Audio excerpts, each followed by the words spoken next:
Hello, everyone, and welcome back to Cup of Three. My name is Ashley. I'm joined, as always, by my fiance and co-host, Agu, and friend and co-host, Mabel. Hey, guys. Hey. Hello. Welcome back. Hello. We're back again. So if this is your first time joining us, we are a podcast covering reality shows on love and relationships. Right now, we are going through Married at First Sight Season 12, and today we'll be talking about Episode 15, Retreat Ready. But first, last week was the premiere of a all-new, Married at First Sight related show called Unmatchables, which I keep thinking of as Uncrustables because it sounds like that brand name to me. It's not the same. In my mind, it's always Uncrustables. And everyone online has a lot of feelings about it because well, Mabel, you're the one of us that watched it. So tell us a little bit about, what did you think about it? What is the whole show about? Just give us the so the whole show, it's about, I'm going to be very blunt and say, but the bottom of the barrel a little bit. The people who could not make the cut. I was like, no, and the reason I say that is because if I were someone who they knocked on the door and I saw Dr. Viviana and Pastor Kalish open my door, I'd be like, I'm going to be married, yay! That's what I would be thinking. And then they walk through my door and call me unmatchable. I'd be like, well, damn. It's rough. That's how I would feel if I went on that show. I'd be like, so you didn't come to congratulate me for being chosen. You came to tell me I was not even in the middle. I was. I didn't even qualify. Yeah. Right, but knowing how well I like the show a lot, but knowing how well they are doing, they're 25%. Maybe I would prefer just a date as opposed to marriage, and then lower stakes. Lower stakes, right? They do go on a date at the end, a blind date at the end, but they walk you through. It's kind of like a week of coaching, basically, is what they have these individuals do. So they have a guy and a girl. Xavier and Ashley are the two members on the first episode, and what they do. Yeah, actually, you were on the show. You didn't know that? Yeah. I have a terrible partner. You're on a blind date while you're engaged, just so you know. I'm just getting shots all over the place today. What did I do? So these two individuals, they have, and spoilers, I'm going to give some stuff away about these individuals, so fast forward a little bit here. Ashley has a flatulence problem. And she has a very codependent relationship with her roommate. So these are some of the things that they kind of walk her through, hey, Ashley, we gotta work on this before you can actually even be dateable. Not even marriage material. We're talking dateable. And I'm like, dang, you guys are just taking shots left and right in the show with these people. Yeah. And then Xavier's, he has some qualities we've seen from this show, which is, first, he is very particular about his schedule. All right. I have to be punctual. I have a schedule in the morning. I have a 30-minute face routine of washing and moisturizing. It's dude, cool it. We've seen other people on the show that have a routine, which I was like, okay, that's a thing been before. And then we also have where he's super particular about the women he dates, about what they look like, about i.e. Chris. So I'm like, okay, you're taking characteristics from other people. It's just all right, now this dude has characteristics from these other, and so they take him through the week long of coaching with Dr. Viviana and Pastor Cal, and at the end of it they go on a blind date, which it ends on a high note. I think it's really cute the way it wraps up, but as I'm watching it, I'm I would if someone were blasting me this much on national television, all in good faith, they're trying to help. But yeah, doesn't inspire a lot of confidence. By the end, it does, because it's hey, here's some ways to help improve it. And I'm also laughing the entire time because they're taking it lighthearted. I'm they're portraying all of these quote unquote flaws in a very humorous way. They're doing it very well, and even good humor kind of show how the show is right. It's just it's not all about the drama. It's not all about the, calling people out. It's just there's some stuff here. Yeah. Okay. Well, I like the angle of the experts, kind of guiding people and saying these are things you can work on and here is how. It's not just go marry this stranger and like have at it. Right. Let's see what happens. So that sounds interesting. Yeah, it sounds like people with their quirks, like we all have them, and then like they try to playfully address that. Hopefully, yeah. I think Ashley and I are probably going to try to watch the episode. I'm hoping Yes. it's a little bit more Great British Bake Off, like wholesome type reality TV is what I'm hoping for, where it's a little less drama, more on, like I think it's if she's fine with them poking around about her flatulence, I think like that, like you can do that in a not mean way. So I'm kind of hoping it's that. Also, just get her some Pepto-Bismol or whatever. It'll be fine. Problem solved. I feel like that This girl show has no shame.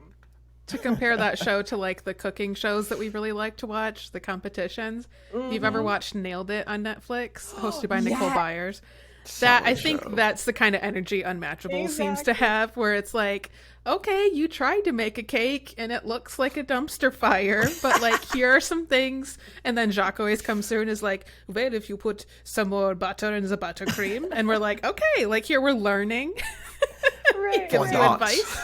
I just did a terrible French accent, but I'm not That's ashamed. solid. No, that was great. That was great. There are parts like it's kind of like I think Nailed It is a very good way to put it because like sometimes I'm like watching the show covering my eyes, but like watching it through my fingers, like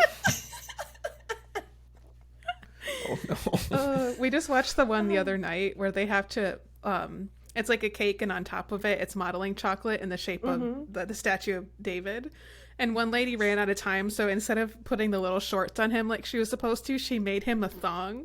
And so it was just It's so my it's- favorite. sexy David up in here. It's pretty funny. Yeah. More modest than the it's- original, but still scandalous. Wow, you're right.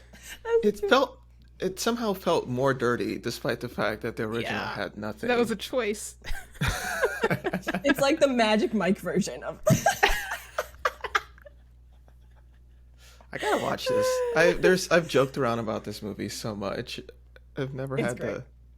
Oh my god. It seems so cheesy. I don't know. I probably won't watch it. But... All right, so yeah, we might. enough talk about that. But yeah, thank you. That was Mabel's review. And yeah, we might check it out. Hopefully. Yes.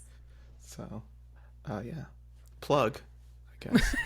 Yes. Go check out the show if you haven't seen it yet. Unmatchables, and it'll be every Wednesday right after Married at First Sight. So it's great. Yeah, and let us know what you think about it.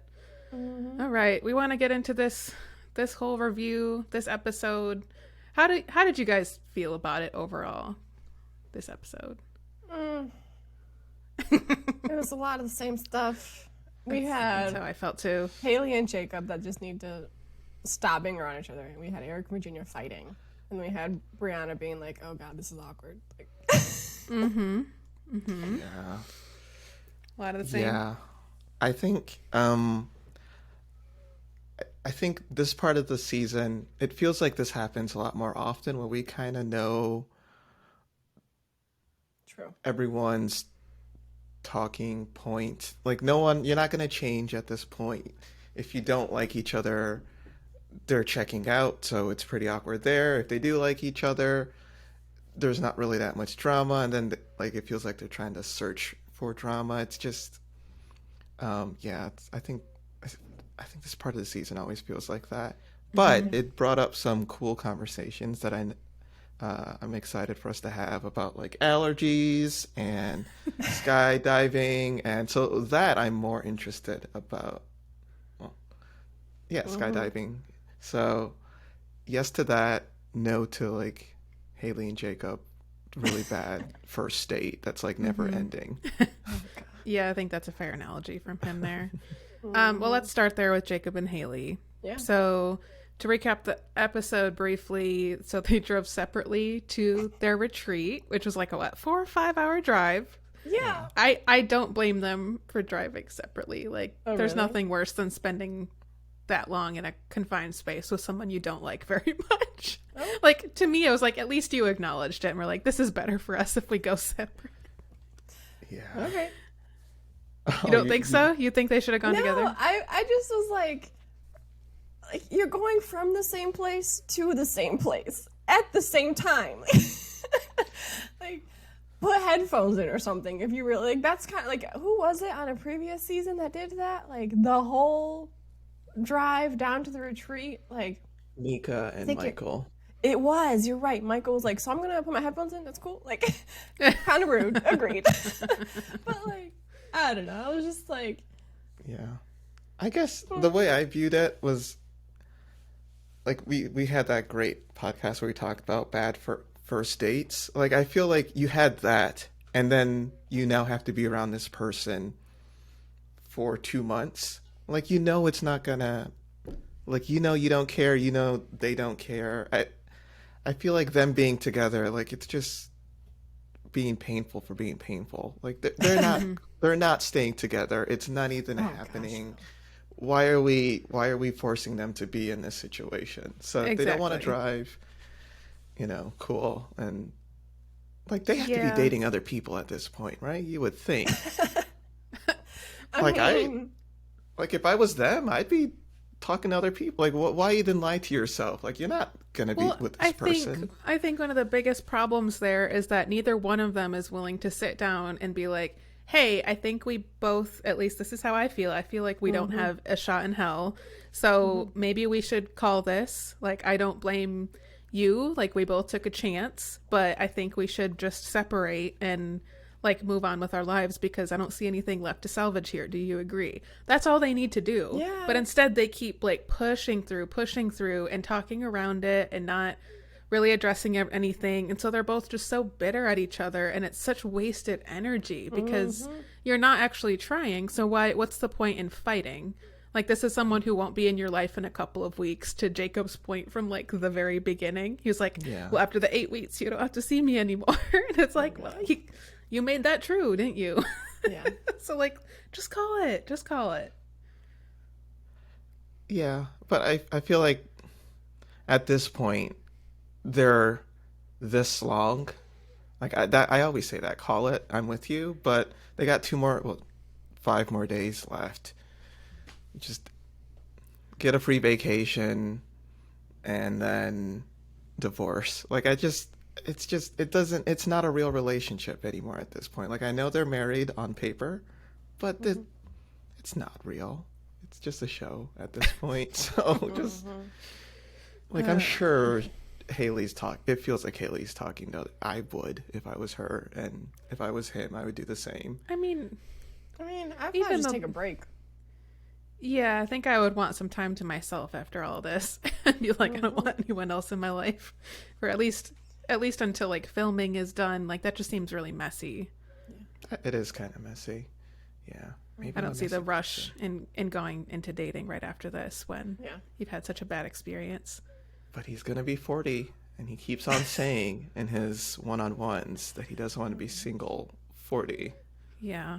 You're running out of time, man. You got to get out in these streets. No, I'm kidding. It's always hilarious to me when men talk like that, because that's usually the logic that's pushed on women. It's like, I don't know, you're 40. You got to settle with whoever will have you. It's right. Like, your clock's men ticking. can get away with it for a lot longer. Yeah. I mean, statistically speaking, it's harder, right? Okay. This is unnecessary. Yeah. So you guys, Haley and Jacob, move on with your life. Anyways. All the fighting, they really are bitter towards each other. It's so, like, annoying at dinner. And it's over silly things. Like, he arrived first at the resort place, and she shows up not too long afterwards, and he had already fixed his little snack of 8 eggs, and he's chilling. There was just, like, a basic misunderstanding about, like, he had texted her, and she didn't see it until she pulled. Like, it was a non-issue. And she was like, well, I'm just going to let it go because I got to start dinner and it's probably not worth it to bring it up. And I was like, yeah, Haley, it's not. Like, if you don't, I don't think there's any possibility you guys are going to stay married. So just hang out. It's all right. Like, you're not responsible for him. Sorry, I'm just spewing my own opinion here. But I felt like I don't see the point in them going at each other so much, I guess.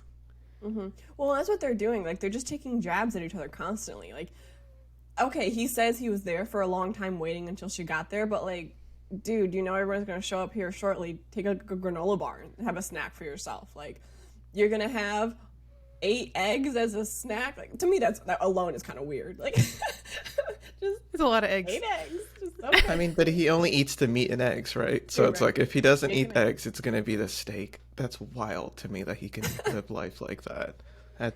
You're missing out on so many delicious things that aren't like I feel like heartburn every time he talks about his diet. It's like no Yeah, green, no Can't- fruits. Nah. You can't feel great on that diet, but whatever. If it works for him, I guess. Right.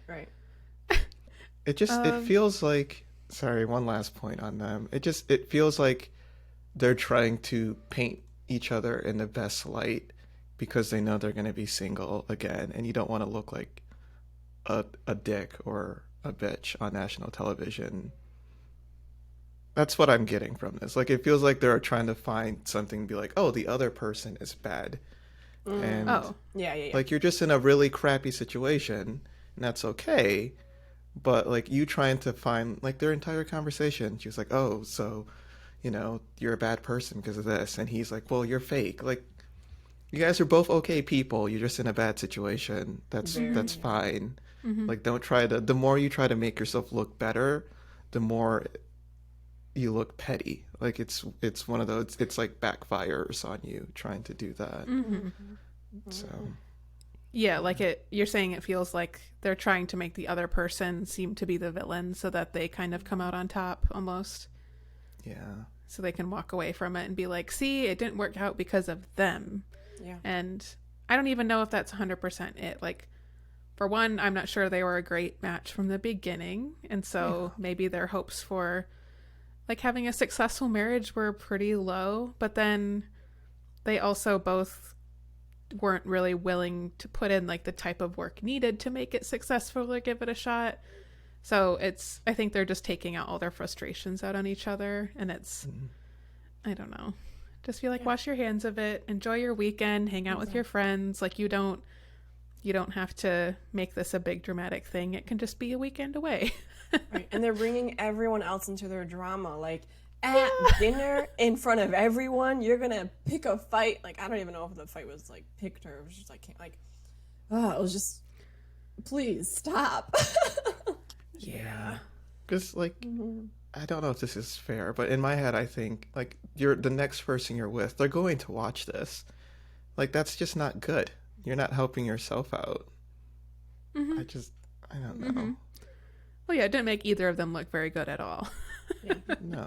But what are your thoughts about, like, the whole fighting thing? Like, we all have our personal preferences when we're in relationships about how we like to handle conflict, whether or not, like, we tell other people about it. And that just seemed a little over the top to me when they were at dinner and they wanted to basically air out all their dirty laundry and try to, like, spew it all. Again, like you said, everybody, it's like, it's their fault, not mine. Like, what are your thoughts about that whole thing?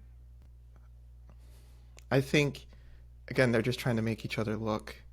They're trying to give themselves kind of prove to other people that they weren't the bad guys. And I think ultimately no one looks good in that situation.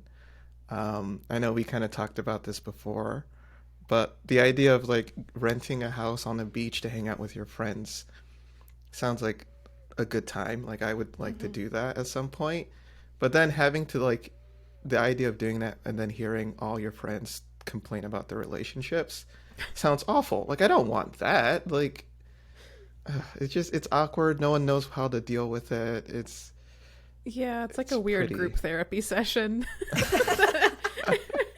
It's like, hi, my name's Ashley. I have Ashley. problems with communication.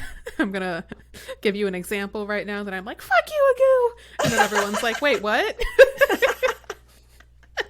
He doesn't close the toilet. He doesn't close the toilet. You're actually very good at that. Gotta give you props. But yeah, I was trying to think of, us in that situation with people that we know. And I'm like, I don't want to know other people's problems. Like, none of my business. It's awkward. It's uncomfortable because, like, you don't want to weigh in because you're inevitably taking a side.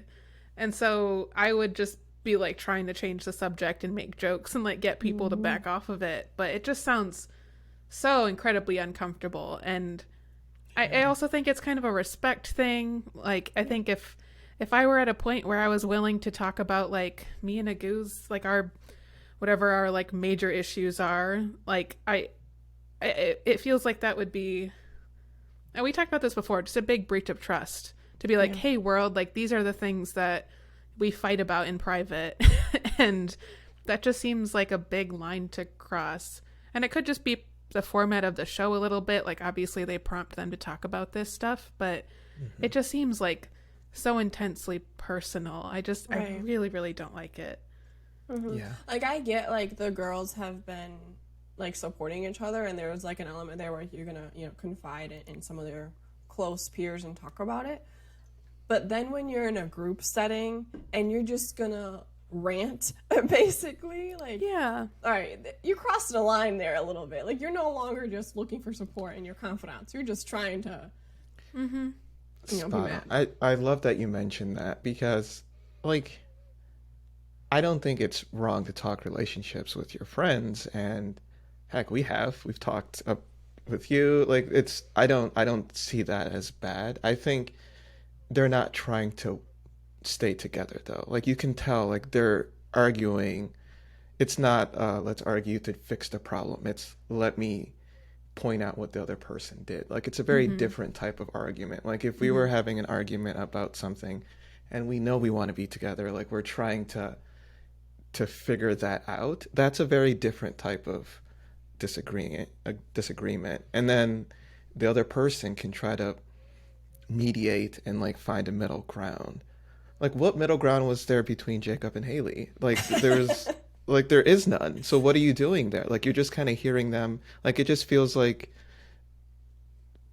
I don't know, this might be a little too much info, but, like, if your parents are fighting and you're in the middle of it, you're like, I'm not gonna pick a side. I love you both. Like, I'm just gonna, I don't know what to do. I'm just Try and going make to be it better quiet. and distract everyone with entertainment and jokes. That was what I did. Yeah. New Girl? Yeah. Oh, that it's like a scene from New Girl right there. Oh yeah, yeah. I just started rewatching that. It's such a good show. Yeah. Love it. But yeah. Yeah, you're absolutely right. Like, that's very much how it seems. And, like, you don't win. There's Right. Right. nothing. I mean, I guess I could see if you're, I don't know. I guess the scenario I see where that could be helpful is if you're with, you know, hanging out with another couple who you are very close with, and maybe they've experienced a similar thing. So it's like, oh, you know, we're talking about this specific topic, and I know that you guys have done this, and it's kind of already a thing that, like, as a couple you've established you're okay with talking about, to get, like, their perspective on.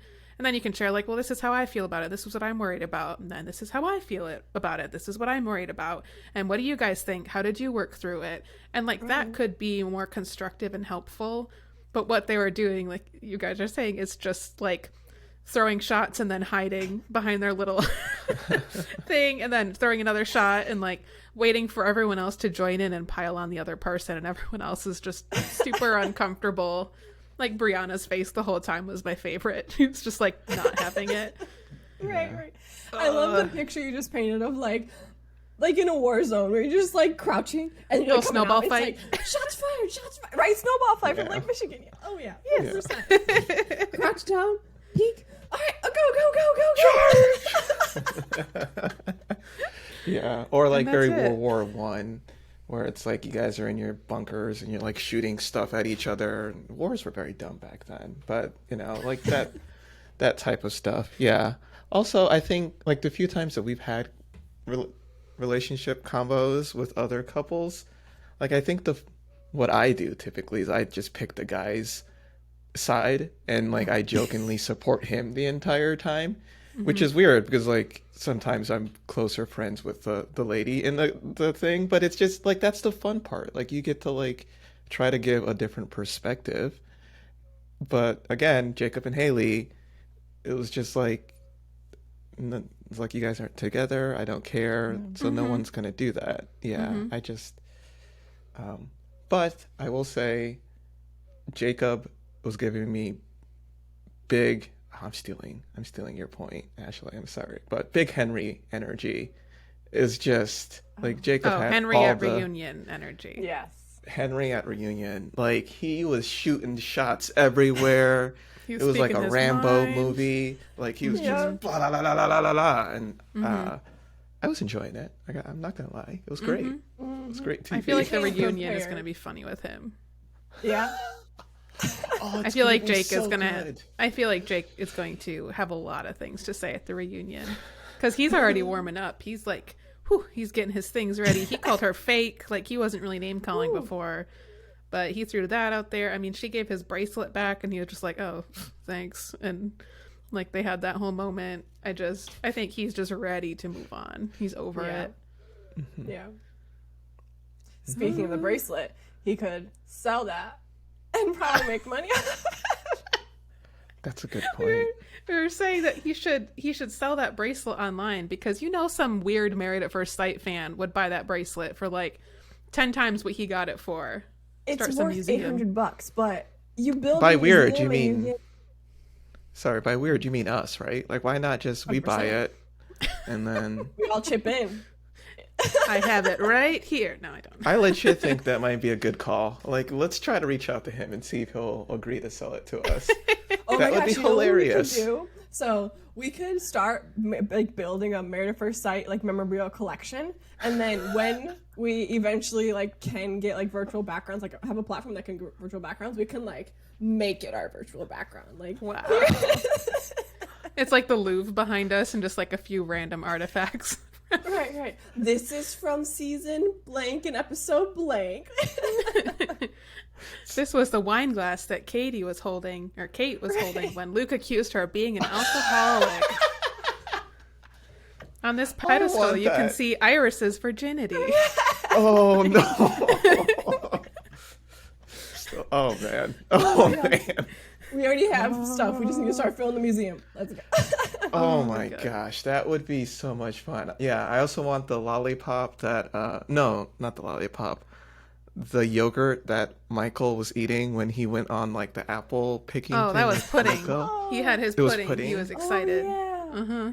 Like, it was so awkward. He's like, I'm just going to talk about this pudding instead. Oh, this is some good pudding. I want that. Here is the mirror that Zach uses every day to style his hair. Oh my gosh. Okay. Well, guys, tell us what other things have to go in our maps museum, please. Yes. We can keep a running list. Yeah, like if you're going to do a mass museum, what artifacts should be there? That would be fun. We'll start collecting them and we'll make a museum. We can make this a tourist attraction. Yes, please. Oh, God. Gosh, yeah. That's great. Like he could get a lot more than 800 for that if he sold Oh, it. absolutely. Absolutely. Yeah. Yeah, like we'll give him 2,000 easy, just ourselves. I'm kidding. We will. Wait, I didn't know kidding, we I'm decided on a kidding. number. Like, don't spend my money for me. Yeah. I mean, the other few things I have for them is that he left early in the morning at the end of the weekend, apparently didn't let her know or let anyone know, so he just kind of bounced. There was like this whole scene of her going through his room like, Jake, and he's not there, and she just rolls her eyes and like hustles out of there. It just kind of felt like, again, what's the point of this? Like, you weren't going to hang out anyways. It's fine. Right. And then they write in their journals like positive things about each other, and I was like, oh, this is like, that was really hard for you, wasn't it? Like, That was difficult. Yeah, it feels like they're doing the thing, the conscious uncoupling. I think that's the term that Oh, Gwyneth no. Paltrow used when she was breaking up with... That's just what white people call breaking up. conscious not uncoupling? What? Conscious I've never That's what heard she of that. called it. Yeah. Yeah. When But they were like not separating. just... Like, don't put this on all white people. Gwyneth Paltrow. Like, I feel like white people... I want to put stuff... I'm with the throwing jokes, but this one is a very specific type of rich, kind of weird... Like, her daughter's named Apple, you know? Like, it's that... it's that type of stuff. But, which I don't dislike. That's a good name. You don't dislike the name Apple? I'm kidding. I can't judge, though. My name is Wild. I can't judge. I gotta let other people judge. Yeah, so I think that's why they did it. They want them to be, like, cordial with each other. they won't, but I think that's why they tried to do that. Mm-hmm. Yeah. So Please just let it go. yeah. So I mean, I don't know. What do you guys think? Are they going to say yes on decision day? I can't even. 100%. I can't get through it. They are If soulmates. they said yes, we would be so surprised. That's true.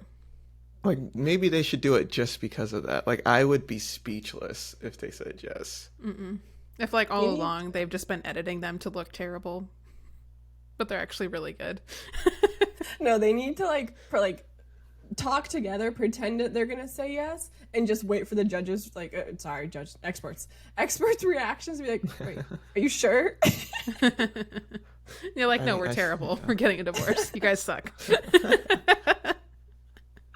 Absolutely not. Yeah. All right, well, let's just move on then, because I don't know what there is left to say with them. All right, so Ryan and Clara seem to be doing all right, in my opinion. Clara mentions that she's been asked many times if she feels like she's losing herself in this marriage process, which is, I thought it was interesting. Like, if she's hearing that from, I'm assuming, friends and family, I was like, are they seeing something that we are not about, like, Clara, that's happening? Right. But she said she didn't feel that way at all, but she's just been asked that a lot, which is interesting. Or it could be from just production when they have their one-on-ones. That's how I took that scene. Oh, really? That's how I took it. I could be wrong, but yeah. I don't That alone is a little bit of a red flag. If someone maybe thinks you are, like, you shouldn't be losing yourself in a relationship. That's, I don't know. That's a big phrase, and it's so vague and without context. I don't know how to take it, but that seemed like, what? Where did this come from? Yeah. A little bit. Yeah. Okay. Yeah. Well, it's fine. But at least she said no. At least she said she's good. So Yeah, like, I don't know. Yeah, what do you expect her to say? Yes, I'm losing myself. I don't even know what I am anymore. Look at me. It just feels like an incredibly leading question, you know? Exactly. Like, if someone came up to me and was like, Ashley, do you feel like you're at the worst spot in your life right now and you don't even know yourself? I'd be like, well, fuck, do I? Like, I don't think so. But someone coming at you with that energy, you're like, what are you seeing in me? Like, I from? might want to scrap, because clearly that's what you think. Like, that's so leading that you're just telling me how you feel. Like, Right. that's true. do you think that you're falling apart as a human being and that you could be doing far better with your life? I'm like, Do you think you're okay. wasting your life? Do you think that you're really bad at your job? I've So heard. this podcast got very depressing. Well, like, could you imagine if, like, your manager came to you and was like, do you think that you could work harder? I'm like, Oh gosh. I don't think it matters what I think. Right. Do you think I you think can I'm be gonna fired quit. soon? F you. Like, what? How dare you? Do you think you could manage better? Oh, God. Oh no. So, yeah, I think that no. was more what I was responding to, of like, who would say that? It's Yeah, just, but- yeah. No one That's would. true. That's ridiculous. Well, I mean, otherwise, they seemed fine. Yeah, like they did their letters to each other, which seemed like a really big moment for them, especially Clara, because I don't think Ryan is really the one to express his feelings a lot and be very forthcoming about what he's thinking. So that seemed to be significant for her to actually hear him say, like, I really care about you, and like I appreciate what we're building, and, you know, kind of talking around the fact that he seems to have love for her, but maybe isn't ready to say it yet. Yeah, they were both very cute letters to each other. It's a good moment for them to just Yeah. level set a little bit. They went paddleboarding, which looked They very did. challenging. That's probably one of my least favorite water sports. Like, I Have you don't know. paddleboarded before? I have done stand-up paddleboarding, and like it's just kind of weird to me. Like, if I'm gonna be on this board type thing, I might as well be sitting and doing kayaking. Like, why am I trying to balance and not touch the water that is fully surrounded by me? Like, I don't know. It just seems like It seemed to require a lot of focus. Well, I guess that was it. They didn't have anything else. I mean, yeah, I mean, you were mentioning this before we started recording, Agu, that you feel like Ryan would be a great politician because he's so private and he's so kind of good at kind of just being a neutral party all the time. Do you want to talk about that? Yeah. So yes, I definitely I think he would be an incredible politician. Like he kind of reflects what you want to see. So like when he was with her mom, like she seemed like she loved him. Like it was amazing. Like she was like, "You are the best, and I want to marry you," essentially. And like he is, yeah. Like the fact that they've been recorded this much, and there's like nothing really bad that you can say about him. He just seems very intentional. He seems very planned, and I don't think that's a bad thing. I kind of think I think that like makes him a good politician in a way. Like I think if you took him and dropped him in a room of strangers, half of the people in that room are going to really like him, if not more. Like he'll talk to the people who are like very Republican and like they can identify with um he can connect on some of the conservative points that they have. He'll be in a room of people who are maybe a little bit more liberal, and he can connect on that point. Like that's I think like that's what you want in a politician. I don't know if that's what you want. I don't know. Like I think people view that as scummy and like you're not being honest.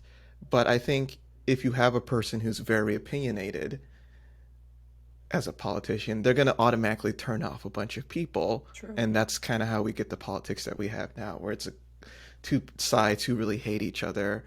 Where really you want people like him who can I want people who are problem solvers, who are light and fluffy, so that way we can like address the big issues and then they don't piss people off enough so that we don't fix it, if that makes any sense. Like I want us to fix climate change. I don't really care. I don't want to have 2 hours of you fighting about whether Dr. Seuss is okay as a book. Like who gives a shit about that? Like let's fix the problems that we have that really matter. People not eating. And like I feel like Ryan being like, we have problem with poverty, people would listen to him, as opposed to if an Eric said it, who like he has so many opinions that people are gonna like focus on the opinions and not on the main issue that he's trying to talk about.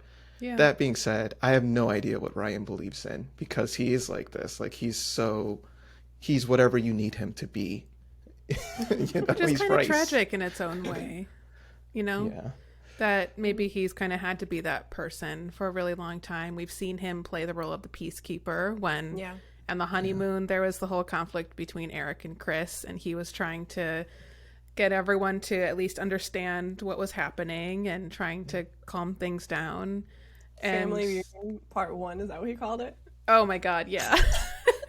And Family Reunion Part 2 went a little bit better with some parties not being present, maybe. Maybe. But yeah, I appreciate that he seems to be very intentional about what is shared and what is kind of observed about him while he's being recorded. And I am very curious how much of this is just the factor of the cameras and him knowing that this is out for the world to see. And so just being really, really intentional about it, and maybe doing much more of the work and vulnerability and everything behind the scenes with Clara.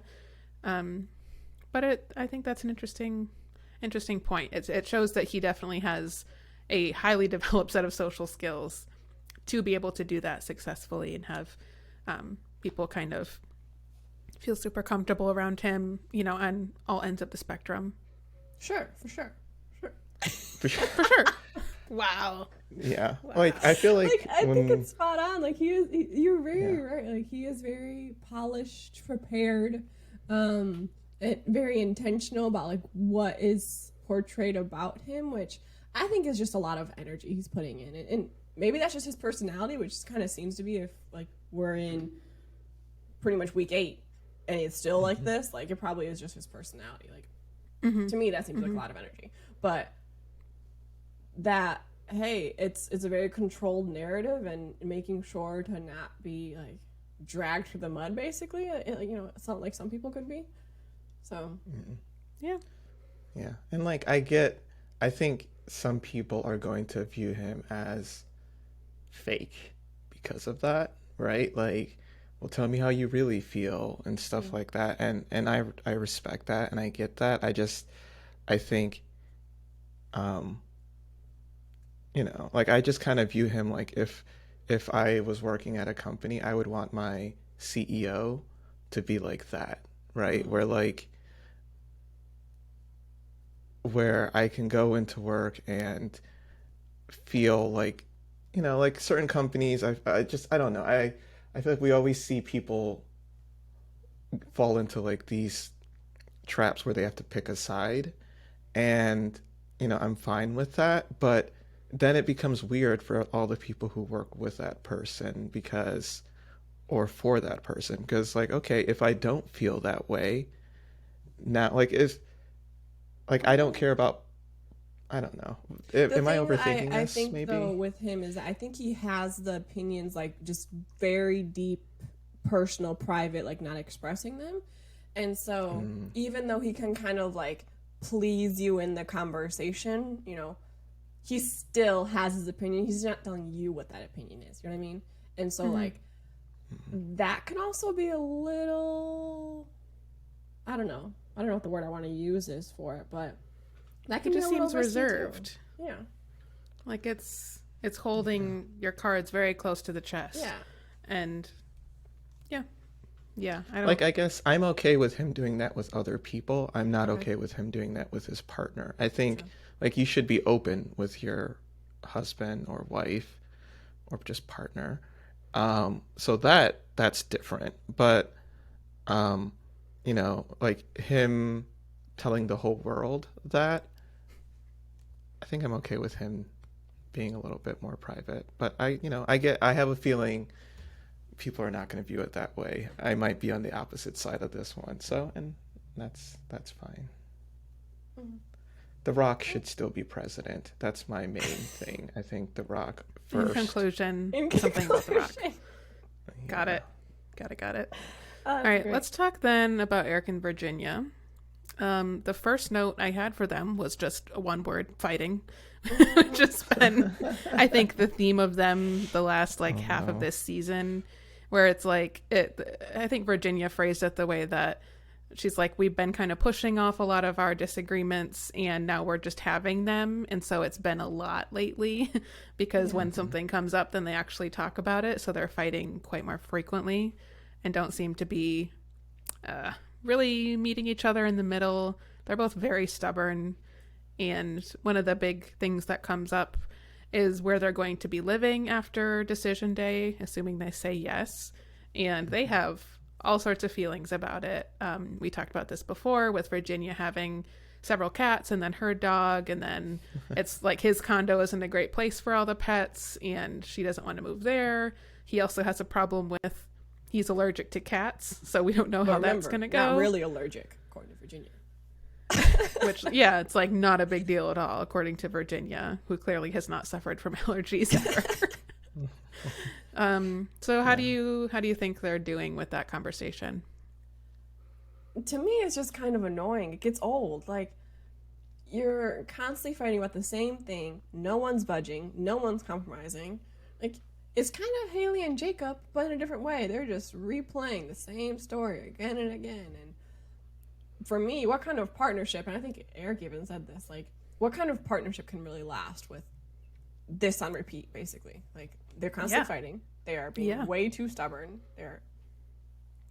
It's just a little annoying. Like, I think it was someone on the show said that a lot of the girls this season have been single for so long that they've become accustomed to their own routines, and so they've kind of become who they are, and they've like it's okay, like they were single for so long, it's fine, no one really like questioned them, and now they're getting into a relationship where they kind of have to compromise a little bit, and with Eric and Virginia, there is zero budging.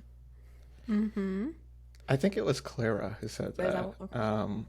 And yeah, like I think so. The comment I said about it get like I slangily threw that in about Jacob's whole like I want to be married before 40, and I was like statistically it's harder. Like I think that's why it's harder. Is just you have your routines and your habits, and like if you've it's you of course like if it's worked for you for this long, it's going to be really hard for you to change it. And I don't even view that as like they're being bad. I just think that's unnatural. Like I have my routines now. Ashley has her routines. I imagine, well, you have your routines as well, right? And um if like the other person finds that annoying, it's going to take me some time to change it. Like I'm not going to be able to like flip the Mm-hmm. script and tomorrow I no longer do that thing. And even if I want to change it and I really care and I want to make that person happy, it's going to take time. So, Mm-hmm. and I think the older you get, the more of those you have. Where like when I was 18, 19, like I had some things, but I think I was kind of learning and developing my personality at that point. So like I think it's just a lot easier when you're younger with that type of stuff. Mm-hmm. And like the fact that they're like debating about who's going to move into what house, and like at the end of the day you want to be with that person. Who cares what happens in 2 months, 3 months? Like if you view that from that perspective as opposed to like, no, but I like my place is really cool. Yeah. Like that doesn't matter. If you're going to be with this person for the rest of your life. We're talking 60, 70, 80 years, hopefully.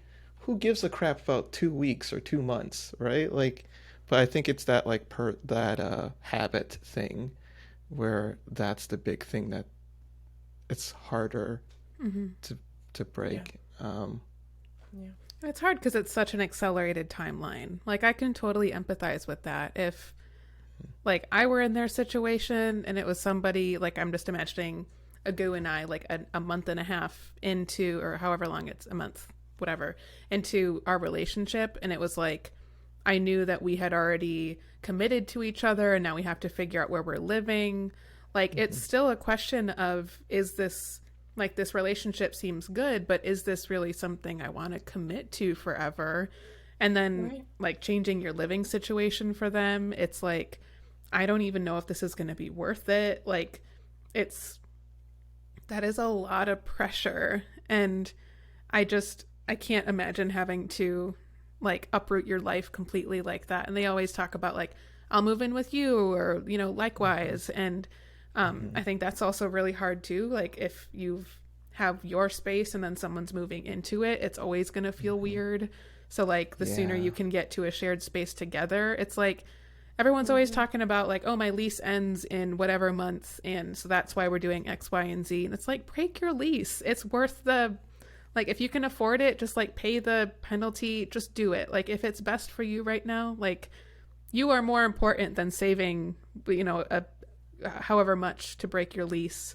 Like, keep your sanity right now. Like, you have enough on your plate. I would just say, like, find a new place together as soon as you possibly can. Mm-hmm. The Because thing, it's like chaos. it is. It Yeah. is. But even like the thing, so for Eric and Virginia specifically, I think they're one of the couples that are on the borderline of maybe they'll stay together, maybe they're not, because of this like chaos that they call a relationship a little bit. Like, I would be a little concerned just because I don't know how long it's going to last.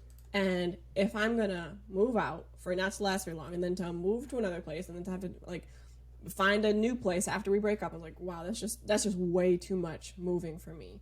And I personally would probably be a little cautious. I'd probably keep my place just because I for them, I don't see it lasting, and I would hate to do all of this, you know, for the sake of it and it not work out. But Yeah, no, totally. I think like I think you're spot on, and I don't blame.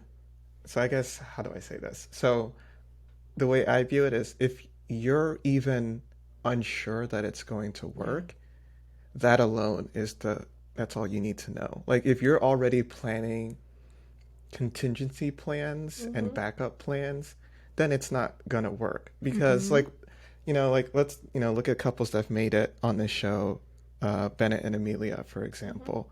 He moved to another state that he knows no one in, and left all his friends. Like, it doesn't, like, if you want to be with that person, that's all that matters, right? So I think the moment you start viewing it as like, but like maybe, I think that tells you all you need to know. And like, yes, I'm not saying you should completely change your life or anything like that, but there's a difference between looking at, because you're not looking at the problem at that point. You're looking at, like if they view the house thing as a problem in the short term, the way you're going to view it is completely different. Like, okay, if I have to pay 2 months of rent, or if I have to live separately, like when we were dating in the beginning, we lived at separate places, right? Like, albeit it was 6-7 months, but like I wasn't like, oh, because we live at separate places, this relationship isn't going to work. It was like, no, we're dealing with the situation that we have now. And I think that's they're so focused on like, who cares? And I know part of that is like a money thing where like I do that too. Like I'm so focused on making the right financial decision. But like, I want breadsticks, but like, what's kind of expensive, so I'm just gonna eat just pizza. Like, no, like, so I get it. I'm not attacking people for making financial decisions like that. But if you view the relationship as the relationship, like I think if you replaced that partner with like a parent, for example, where like if I wanted to, my parents for whatever reason needed me to stay with them because they needed some assistance, whether or not I pay for my own place for 2 months, I don't care. Like, I want to make sure that they're okay. And I think that's how you got to view like your relationship in this situation. Like, I care about the other person. I don't really care about, I'll figure it out. If I need to work an extra shift, fine. If I'm gonna like pay the fee, fine, whatever. And even I then, don't like, know. I think that the conversation will still be different, right? Like, if I were prioritizing my relationship and I'd really want it to work, right? The conversation would be a little different than, well, my lease is up in January, so I'll figure it out, And Right. That's I'm right. just like, That's right. there's still struggles. Like, for Bennett, for example, he had the convenience of not really having a job in the city they were in. True. So he could just, move. Cool. True. Virginia's job, I don't think that I don't know. She might not have that luxury of being like, yeah, I can just, peace out. I mean, granted, they're still in the same city. I'd still think the conversation would be a little different, though. Yeah. I mean, I think what we're saying basically is all of their disagreements about where they're going to live really comes down to the question of, are you ready to commit to me or not? Because this is now making big moves to do that. Where, like, some of them have even talked about, like, yeah, we want to buy a house eventually. Like, depending on when you want to do that, that's a big financial thing to do together. Yes. Like, you really shouldn't do that if that's not someone that you're sure that you want to be with. And, moving is obviously super inconvenient. And especially, I think, the later in life that you get, the more you're, like, less willing to hop around from place to place just because you kind of get settled in, like, being in a certain area or whatever. So I could totally understand that. I mean, what do you think about the whole pets thing? Because it sounds like Eric has got these cat allergies, which I have as well, so I can empathize. And Virginia doesn't seem to take them very seriously. Or she really brushes it off every time he's like, I will be very uncomfortable. Like, I will not be okay. And she's really stuck on the idea of like, well, the cats sleep in the bed with me. So I don't know. How do they do that? I mean, honestly, I found this part to be more interesting. So, because kind of like we said in the beginning, I think the relationship, we kind of know what to expect now. But I think the allergy conversation is, interesting because I think not just her, I think a lot of people kind of can be dismissive when it comes to allergies. And Um, and I think it's important. Like, allergies are a big deal. I know it seems like Eric isn't deathly allergic, or it's not to that extreme, but there are people who have that, and I think it's unfair to to not think about that. So for example, um, I love peanut butter. I eat a lot of peanut butter. I would be careful to make a peanut butter and jelly sandwich if I knew I was going to be in public, like if I'm in a food court in the mall. I might not eat that. And I know that's some people are going to say, like, hey, it's my life, like that's fine, and I get that. But the idea of me mistakenly getting someone else to be in a situation where like they could die, I don't think it's worth it for me personally. Like I'll have my sandwich at home, and like I think that I kind of wish more people viewed it in that way of like, maybe you don't have to make huge life choices, but the amount of people who have been affected by this, it's so much, and it's not a small deal. And if he wants to be in his home and not have to take drugs every day to function, to take allergy meds every day to function, he's not being drugs. I was thinking like hard drugs. You just like, only way I can get through this is heroin. He's snorting, shooting, whatever. Whatever he needs to do. Bring in all the cats. Yeah. Yeah. What do you think about? Like, I think it's a level of respect. So as someone who has anaphylactic allergies, that to me is a major red flag.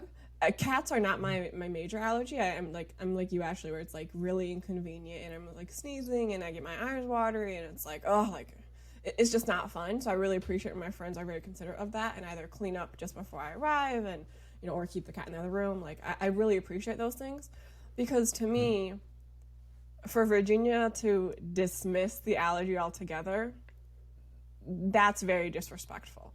I've been very fortunate that my partners are like the relationships I've had in the past are very considerate of that and of my anaphylactic allergies. They cut those, so I have a nut allergy, and they cut those nuts right out of their like diet completely. Like it is no longer around when I'm there.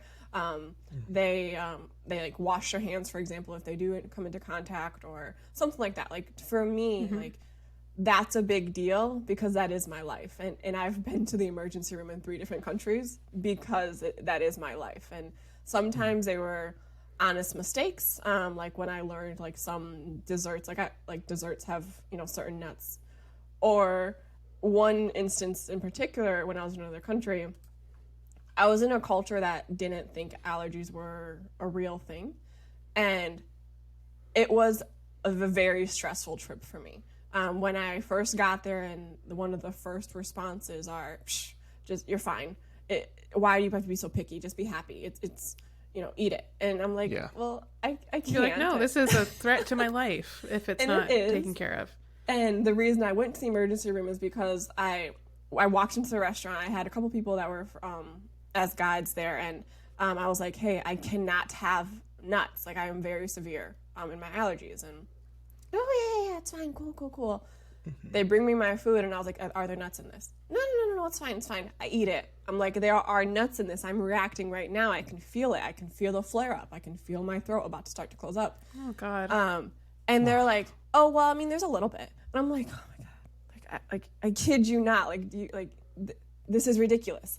And thankfully, I carry an EpiPen with me. I have EpiPens all around me just in case. But I even had to get into an argument to get me to the hospital because they did not take it that seriously. I was like, this is ridiculous. And I'm in a foreign country. This is terrifying. And like, that's a very severe example of what, like Virginia and Eric's situation, because Eric is not as severe to allergic to cats. But like, come on, like just because you don't go through it doesn't mean that somebody else doesn't go through it and doesn't mean it's not serious. And it's not gonna like affect your life that much to make a slight little change, like it's not me waiting an hour to have my peanut butter and jelly sandwich. It's not going to affect me. I'm fine. Like, it's not, I'm not turning my life all around, but I'm, you're preventing someone from having an awful day Yeah. slash die. Like, I'm willing to have an hour inconvenience then, even if it's not to the point of death. I don't want that person to be in the ER. Yeah. Like, come on. Like, it's not, I just don't get how this is the thing that some people are like, Yeah. the hill that they're about to fight on. I just don't, I don't understand it. Oh, and this is actually a fun fact. So food allergies and allergies like that, they're a protein, not a live enzyme. So when you're like, for example, like the peanuts, if you eat a sandwich or something, or if you touch peanuts, you can't just put hand sanitizer on and kill it, because a protein is not live or dead. It just exists. And so you actually have to like wash the surface completely. You have to wash your hands, make sure it's gone. Like, and like for cats, like, yeah, like you can vacuum, but sometimes like the hair is just like in the air. The hair is everywhere. Yeah. That's how pets are. Yeah. Yeah, that's how pets I feel like Virginia was just so unwilling to consider what it might feel like to have allergies. Right. Like she just kept repeating like, well, the cats sleep with me. Well, and she does this thing sometimes that really bothers me, is she just like starts doing the baby voice thing of like the cutesy voice thing, and it really bothers me when people do that, because it's like, nope, we're having a real conversation, like we don't need to talk like we're children. Yeah. But she was doing that and kept saying like, oh, but they sleep like all around me, and they're used to it. It's been like 5 years that they've done that, and it's like she couldn't even hear him saying that, like, I will be physically uncomfortable all the time in our home if we don't change this. And she just was like, yep, the cats sleep with me, that's it, end of discussion. Right. And that bothered me so much, because if you can't even extend yourself to think about like your partner's comfort levels on just like a daily basis, it's like if she was saying like, I like to keep the house at 50 degrees because that's the most comfortable for me. And he's like, I would be cold a lot. And she's like, yep, but that works best for me, so cool. Right. I'll go change the temperature. Right. Yeah. It's not even a conversation. It's just like, this is how it is. So I'm like, in what world is this like a good partnership? Like, I understand that they're seeing it right now as we're working through these things, but they're not actually working through anything. No. They're talking at each other. They're just like stating their opinions to each other. They're not actually working together at all. And I think the only little bit of gas in the tank that's been keeping them along is their attraction to each other and the fact that they don't want to get divorced. And I'm like, at this point, I don't even really care, like, if the question is, will they say yes or no on decision day? Are they good together? Is this a good relationship? And I really don't think it is. I don't think they're very happy at all. Yeah. And if you're having one life partner, like, you're only choosing to be with one person. Like, this is not a friend you kind of want to like have around sometimes, maybe not. Like, no, you're choosing one life partner. Yeah. To go back to allergy thing a little bit, just because. So there was this article I read, I think it was probably earlier this month, but it was this actor, and she went to Las Vegas with, I'm kind of paraphrasing, but she went to Las Vegas with her friends, and I think she got some type of like ice cream meal thing, and it's sugary, so they added a pretzel to like balance it out with some saltiness. And the pretzel happened to have peanut butter inside of it. It's one of those like pretzels that have like, whatever, peanut butter. I've seen some that have cheese inside of it. And she had a reaction, and they didn't have an EpiPen there. So she went into full on like shock. She didn't get any, she couldn't breathe, didn't get any oxygen to her brain, and basically like went brain dead essentially, like because of that. And her family ended up suing the location for, I think they like sued for 60, but were awarded 29 million. But like she she needs like a machine to breathe. Like she's going to be in the hospital for the rest of her life. Right. And I just, I think part of the reason why, like, I think if you have a restaurant of any kind, you just need to have EpiPens there. Like, you just have to. Like, it's $2 or whatever. It's not that much money. They're a lot of money. But they're a lot more money than that. All right. Well, a lot more money. Like, what are we that's the talking, person 30? who uses EpiPens. Yeah. How much money are we talking here? I think so. They also expire. I think every year or two. Okay. I think a 2-pack is $50. I think.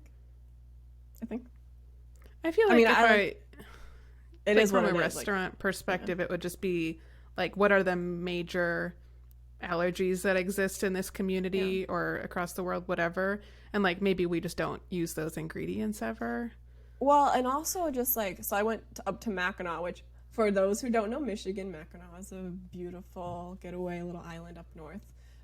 They are known for their fudge, and when you make fudge, a lot of the different kinds of fudge are made in the same table, and they're very upfront with you. They're like, I can't promise you, because we probably like didn't start with the nut bar, but later on when we made more samples throughout the day, like the nut bar was made before this nut-free bar, and it's like, so it's, you can't guarantee it's nut-free. And so like a lot of restaurants do that, where they're like, I can't guarantee. Some restaurants like won't use those like certain nuts in their cuisine at all, even like exists in the kitchen. But a lot of restaurants will be straight up with you, like, I can't promise you. Like, they're in the kitchen, not in this dessert. Like, or something. I think so. I definitely was wrong. That's a lot more than $2, so $25. But okay, like there's a lot of things that we do in this as a society to protect people. $50 for a restaurant. If your restaurant can't afford $50 a year, you said it expires in a year. Yeah, every year. If you can't afford to pay to have one or two of those things, you don't deserve to be in business. So I'm a business person. If you don't have enough money to pay for a $50 thing, don't do the fucking business. Like, you could save someone's life with that. No, I'm sorry. I think you should have it. Is there just one type of EpiPen like that could be used in a lot of scenarios, or is it specific to the allergy? No. It's just EpiPen. It's like a shot, and I'm pretty sure like any anaphylactic reaction, Gotcha. they just use EpiPen in it. Gotcha. So they just had like a pen container just full of EpiPens. They're like, take one with your meal just in case. I think though, so I had to get a prescription for EpiPen. It's kind of like the first time I went to the hospital for an anaphylactic shock and I had EpiPen, they explained it to me as almost like Benadryl on steroids. It's that strong, and for anyone who has had to administer an EpiPen to themselves, like, your body can really feel it. When I get it through, like, my body and I feel it's in me, like, I start shaking because it's that high of a dosage and that extreme of a, like, I really have to get this out of my system, and I really have to, have my body react to this. And so your body is on extreme adrenaline when it's on an EpiPen, and that's why you usually go to the hospital. In the U.S., you go to the hospital, and they watch you, because like you have to let it go. And after you get an EpiPen, your body is just exhausted after that. I pass out because my body just went through that much adrenaline to try to oh my God. react. Yeah. So, and that sounds so intense. It is very intense. Yeah. It is very intense. I'm sorry if I'm sounding very flippant when I say that, because like I get like the people who are at the hospital need to like know how to use it, and like there's a little bit of restaurant need to know how to use it. So I don't want to be flippant. But I just, again, I think like even if it was $200, like if we're able to save someone's life with that. Well, that's the thing. Maybe, like even the article you read, like, okay, great, they won $30 million, but that doesn't bring back my sister. If you know what I mean, it doesn't bring back like, And for someone who's lost someone very like a family member, like that, no amount of money can bring my dad back. And that is absolutely like I can't imagine that family and seeing their sister, their daughter, their cousin in this brain dead situation. And like this money, like it's terrible. Like this lawsuit, like they really should learn and go forward and have EpiPens from now on. But you can't reverse the past. It's too little too late, because it's not a problem until it suddenly is. And that's why I was saying, like, if I had a restaurant, I would just never use those ingredients, because it's really like a management thing, because you can have all the policies in place about sanitizing things and making sure everything's clean and people are handling food correctly, but the responsibility is on the individual employee to actually adhere to that. And it could be very easy to do it wrong. It could be easy to forget. It could be easy to not care. And that's where I would be like, nope, as the owner, I'm not going to even like put this responsibility on anyone else. We're just going to be a, whatever free environment, just because that would scare me so much, of like someone could come in, think that it's fine, see on the menu that like this is good, and then they order it and then we have a problem. It's not worth that. And I really respect the waiters that do take that very seriously. Like only last weekend I went to a restaurant and the dessert had hazelnut, and they also like covered the top with hazelnut, and I like forgotten I'd read the menu and saw hazelnut, and I knew that, and but like even then when I saw it, I was like, oh, there's nuts, like what is that? And the waiter, like he was very considerate, and he's like, I just want to go back and make sure, like, hey, let me just ask the kitchen. Like, it takes 5 minutes to walk back and ask, like, to avoid catastrophe. I think that's my big thing. And even, like, because people are allergic to all types of stuff. So maybe it's hard to cut all of that out. Like, I mean, we're kind of focusing on tree nuts, but, like, I imagine people are allergic to, heck, like, I've heard a story of a person who was allergic to, like, exercise, like people who are allergic to grass. Like I'm not even no kidding. That's the thing. Like, I know, like is allergic to, like, apparently diagnosis. Like there's something you give off while that person gives off while they're like exercising that they will flare up. So maybe it's hard to cancel everything, but at least having that insurance policy, like I think that's the thing that I really hope that we can do as a society. And then also, like you said, with you also mentioned this as well. Gosh, I go off of Married at First Sight topics all the time, but like you're right. Like I as a person who's traveled a lot, there are some countries who just view that as like, oh, that's just Americans being Americans, and it's important. And like there are people who lie about what they're allergic to so that they don't have that in a meal, I'm sure, but don't care. Like I would rather play it safe than try to decide if that person is lying to avoid having peanuts in their dish, so just I found that interesting. And in terms of them as a couple, I don't know. I think that's an interesting conversation as well. Of if you're with someone, like I had a cat at like the early parts of our relationship when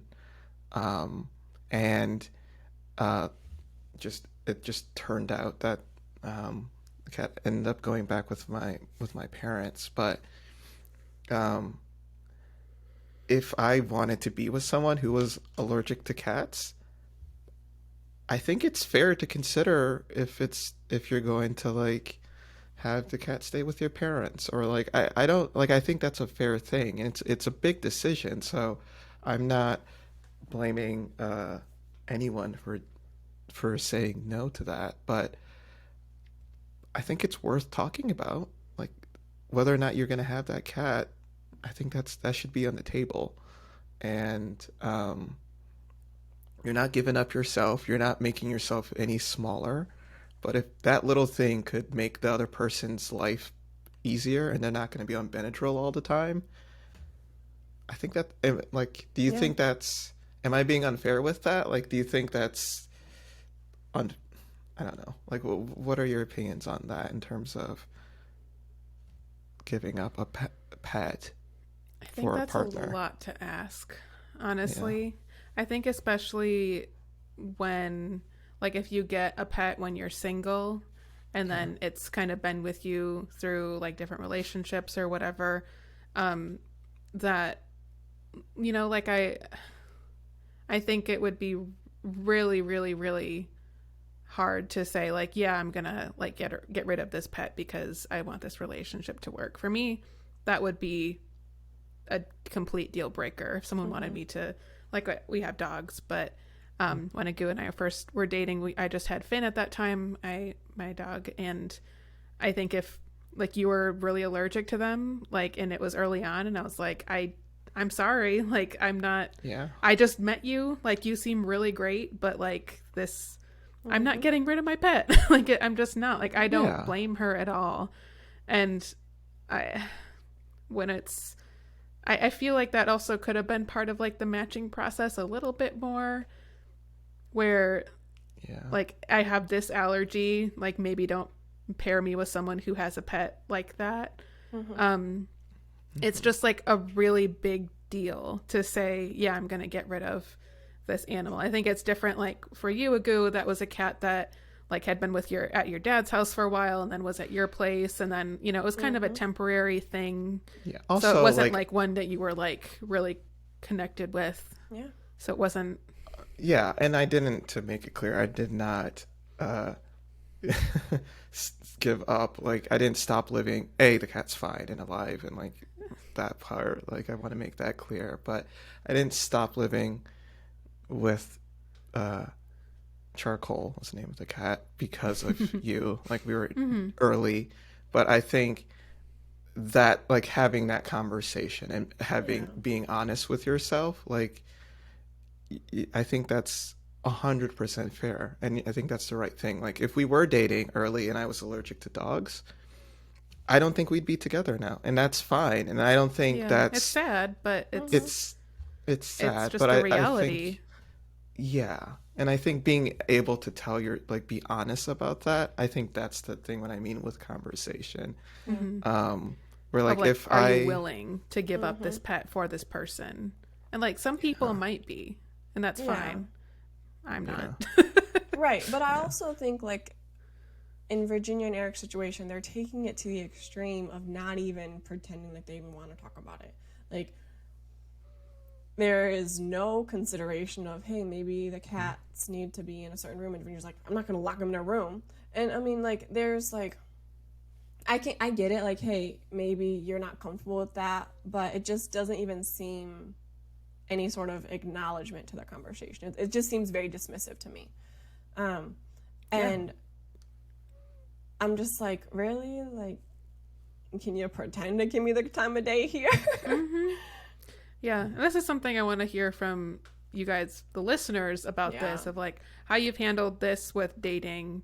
Like, have you ever broken off a relationship because of pets and incompatibility with either allergies or, like, not getting along or something like that? Like, I know this is a common thing that people deal with, and everyone's going to approach it very differently. So I want to hear what you guys think.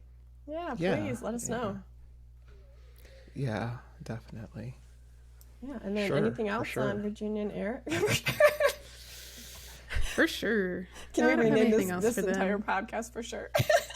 For sure. All right, let's talk about Brianna and Vincent. Yes. Last but not least, Brianna and Vincent. So Brianna kind of wanted to plan this little surprise activity for her and Vincent while they're away for the weekend. And so she sets up that they're going to go horseback riding on the beach, which Vincent wasn't so excited about. Turns out he is a little scared of big animals, and he's seen, like, the horse bucks you off and all of a sudden you're flying through the air and it's scary stuff. So that was like a really big deal for them. Yeah. So I mean, he eventually got on, and he did it. I was pretty proud of him that he kind of, and the instructors were great too. They were like, "You can do it. Let's do it just for a minute." And he was like, "Okay." And then they just ride away with him. So anyways. They're like, "You can't get off now." So yeah, how do you feel like they did with that? This kind so like I kind of want to laugh because Brianna, you messed up. You tried, it didn't work, I'm sorry. Like, Right. probably could have asked Vincent if he wanted to go for horseback riding, and he probably would have told you no, let's do RVs instead or something.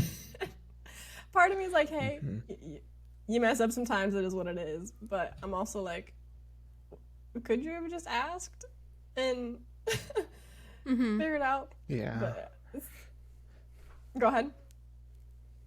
Oh, I mean, I didn't say anything, but I'll hop in. I'll always. Yeah, I'm with you. I think, I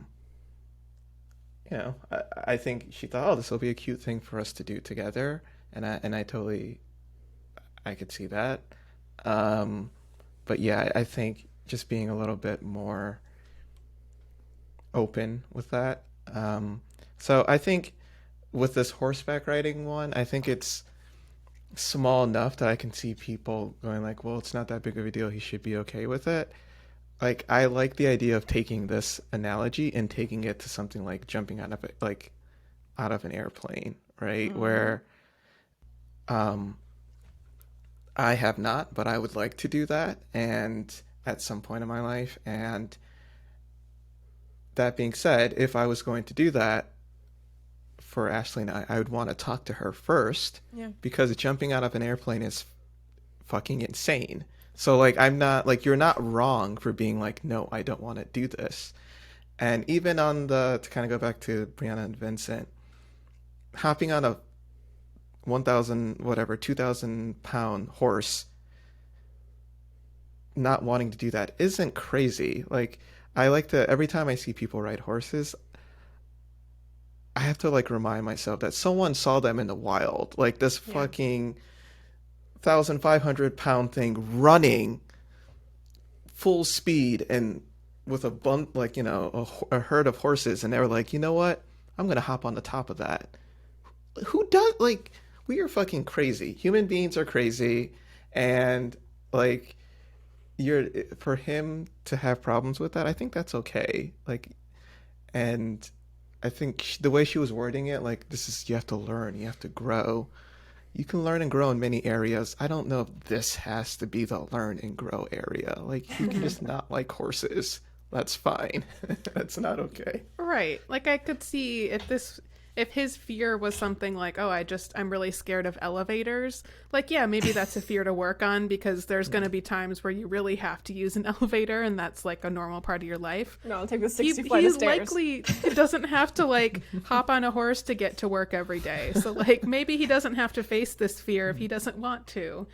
And I think Brianna, she even said something along the lines of like, I really wish he would have my mindset on these things. Like, she literally wants him to think the way that she does about the world, of like, you just go into a situation and take the positive things, and that's it. It's very easy to say that when you're not afraid of horses and this is an activity that you wanted to do. Like, you hop on that elevator and you're not scared of it. You're like, what's the big deal? It's just standing. It's like, yeah, you're having a very different experience than the other person. Like, she has fears, I'm sure, like certain activities she wouldn't want to do with him, and then she would maybe feel some type of way if he was just like, just look at the positive parts of this. Like, it's so unfair to me that she was like so dug in about like, well, you should just do this, when they hadn't talked about it. Like, she's really putting him on the spot with it. Like, I think she's maybe learning that surprises aren't really the way to show him that she cares about him. So like, the intention is good, but like, we saw this with the dance lessons. If she would have just checked in with him, he would have been like, let's do bachata instead of salsa. Exactly. This would have gone a lot better. Yeah. You know, like, just check in. I think that's a good point. Like, she's forcing or like wanting him to just like assimilate to her mindset, and whatever then therefore she would be scared of, she'd get it because like it's okay for him to be scared of. But since she's not scared of horses, she shouldn't be scared of horses. It's like, wait a second, like I'm pretty sure this is a whole different person with a whole different set of fears, etc. than you. And so the same level of respect you'd like if you were afraid of, let's take skydiving, let's pretend that Brianna's scared of skydiving, you'd probably want him to be a little considerate about that. Whereas he right now is scared of horses, so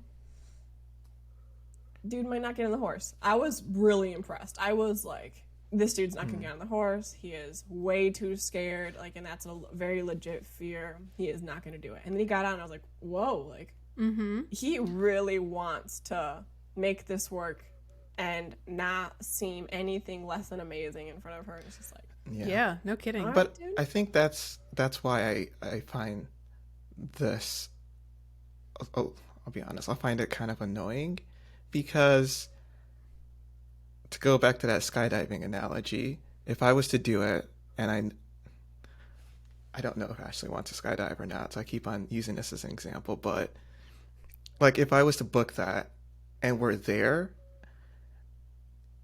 the other person now feels this weird obligation because you spent the money, you did all this stuff, and like that's not fair either. Like I think he did that because he felt like he had to do it, and that's not fair. Like if you don't want to do it, don't put him in that situation where he has to basically decide, am I going to have a good relationship or am I going to do this thing that I find terrifying? That just seems unnecessary. Like I think at this point, if we know this about him, that like he likes to chill at the side of the water with some champagne, like that's what he wants for a vacation, do that with him. Like that, if when you want to go on your crazy adventurous type stuff, have girlfriends for that. Have your family members who are into that. Like there's so many. I enjoy playing soccer still now quite a bit, like indoor, outdoor, whatever soccer. I'm not gonna like try to force that on Ashley all the time. Like if that's not her thing, that's not her thing. That's fine. That doesn't make, but me like continuously like, hey, we're gonna have a surprise activity. We're playing soccer again. Like that's not. It's like I don't see the point of that, and I think, and like I see a lot of myself in her weirdly, where like I personally like the idea of like pushing myself, and like I am afraid of that, but I want to do it to tell myself that I can do it. Other people don't have to have that though. Like just because that's the way you feel, that doesn't mean that the person that you're with, if they're not like that they're a failure. So I think that's the thing where she feels like she has to, like he needs to develop this, that this is something that she needs to instill in him. And it's okay if he doesn't have that. So like the waking up early in the morning, and even the working out conversations that they're having and stuff like that. Like if the other person isn't into it, you don't have to like push that on them. Like you got to be okay with them being them. And I think she is viewing it from that, like you need to be the pinnacle of yourself. And I get that, and like do that for yourself, like be all about that. Like I share a lot of her viewpoints on stuff like that, but I don't think it's fair for you to then try to make your partner that. And if that's something that you really, really, really care about, okay, then find a person that's for you that has that in common. But if you're going to go into something like this where you're just paired with a random person, you got to be okay with them not being into that, I think. And I think people forget that all the time. Like if that's something that you really fucking cared about, find that person. Like go skydiving, and then the guy next to you be like, hey, you look hot. Let's start dating. You guys both like skydiving. Clearly you guys are there. Like if you really care about working out, talk to people at the gym. They're there. They care about working out. That's like, I think it's that thing, and trying to then push that on someone else. That's where I get a little, I don't know. Yeah. I think it's unfair. Expecting someone to plug right into it. And I Right. think, I wonder if she could get to a place where she's They're back in Atlanta and they're living their lives, and maybe she has some activities she's trying to do there. I don't know, let's just use the paddleboarding example from Ryan and Clara. Maybe she's like, I saw this really cool thing where you can go paddleboarding around here. I think I'm going to go do it this weekend. Would you like to come? And he says yes or no. And she's like, okay, that's cool. I'll invite like some of the girls to come, like coworkers, whatever. Like I'll have someone else come with me who's interested in it. That's cool. So she can, if she wants to have that as part of her life, where she can try new things and be adventurous, do those, whatever, like just do that. Like that can be just a thing you do on your own. There's nothing wrong with doing activities on your own, but then always like give that option for them to come into it if they would like to, if it's something they're interested in. And if not, be okay with the fact that you're still doing the thing.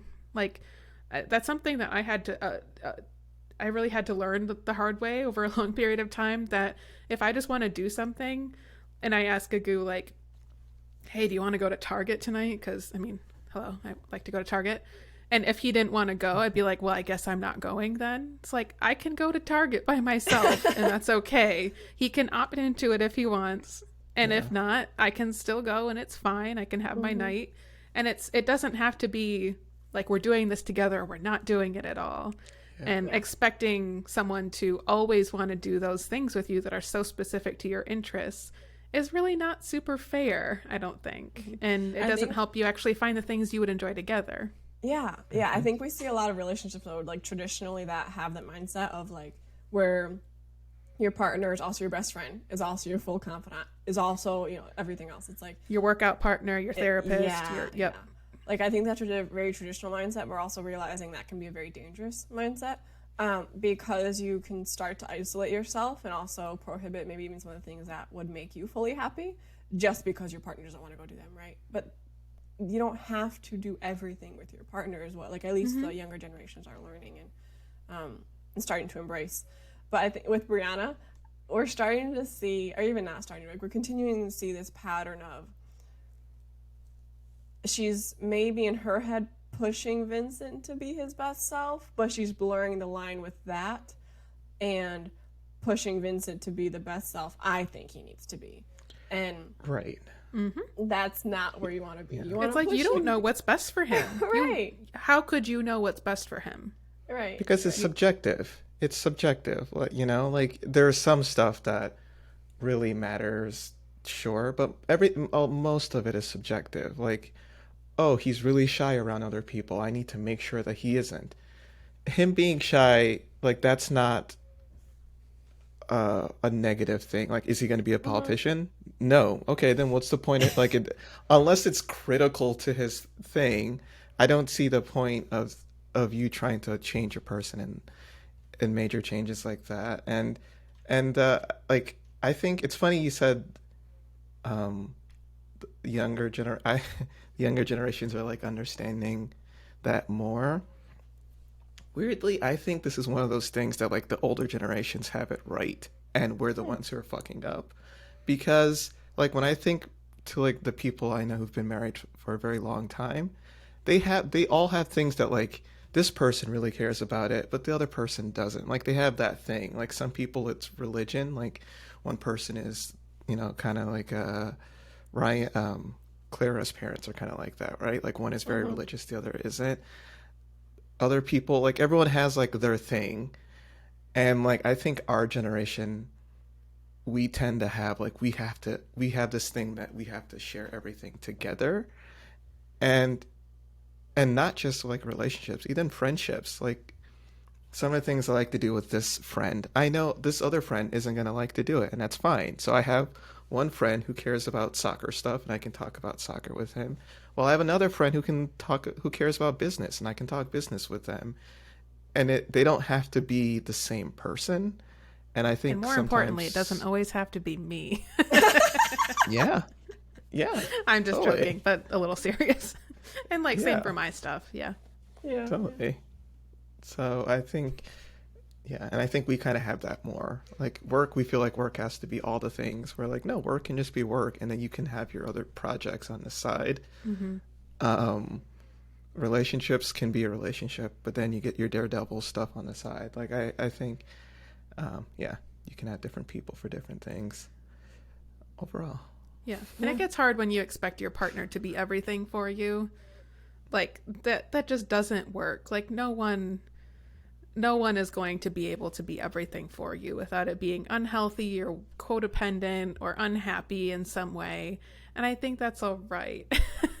Yeah. You know, Yeah. like even if, like, look, if you like to travel and your partner doesn't a lot, maybe you compromise that we travel together X number of times per year, and then I go and do my own traveling sometimes. And, you know, I'm going to, you know, still FaceTime you and send you pictures and tell you I miss you, but I get to do the thing and then come back and, you know, you get your time alone, whatever. Like there's all sorts of in between ways to get what you still like and still kind of know yourself as a person, be able to spend time alone, and also have a great partnership. Like we're not meant to be everything for each other. It's okay.